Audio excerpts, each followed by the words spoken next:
Hi, it's Scott from Ontario, Canada. Canada. My question, I'd have two, just quick ones, hopefully.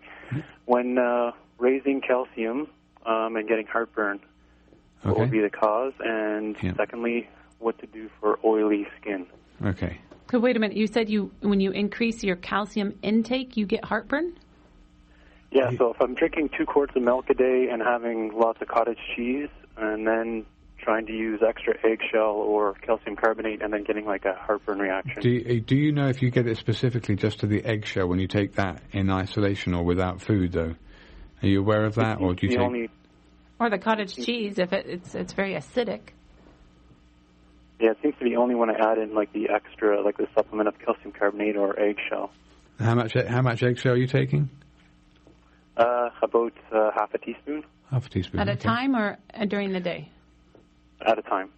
Yeah, that might be too much at a time. I take like 1/8 of a teaspoon at a time. But then I drink a lot of milk. So if people don't drink milk, then you'd need to take like a 1/4 teaspoon at each meal with the food, after the food. And you definitely want to take it with food, because I've noticed people... Quite a lot of people talk about upset... but it's usually more loose. It causes their stools to be loose or hard. But Dr. Peat, what would you think is contributing to this gentleman's heartburn?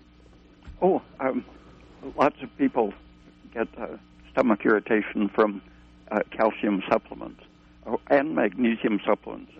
Anything manufactured or in an excessively pure form, the eggshell is almost a pure calcium carbonate, and your stomach and intestine have trouble with pure chemistry. The more mixed a substance is, like milk, is extremely complex, and so it's very soothing to the digestive membranes. But any pure chemical sounds like a good rationale against pharmaceuticals. Yeah. Okay, so the question about the heartburn, what do you think of that? And then oily skin, I think, was the other part of the question. In general, oily skin is very good. It ages very slowly. If you have oily skin when you're 25 or 30, you'll probably have young-looking skin when you're 60. Just because it's metabolically so active in general. So it signifies good thyroid function in terms of the turnover? Or usually, yeah. Yeah, good.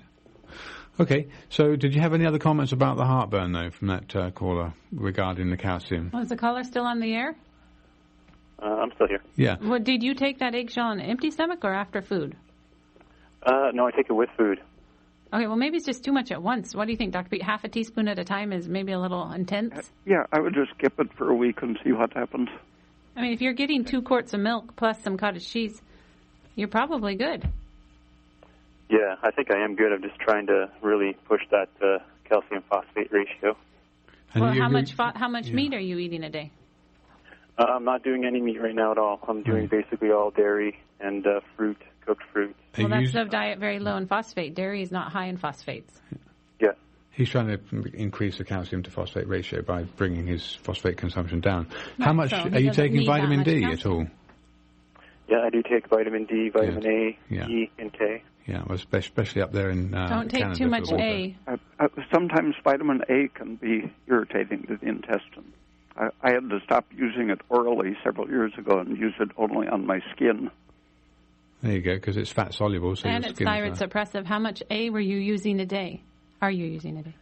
It depends. I try to do it orally or transdermally, so usually maybe 5 to 10 every couple of days, 5 to 10 K.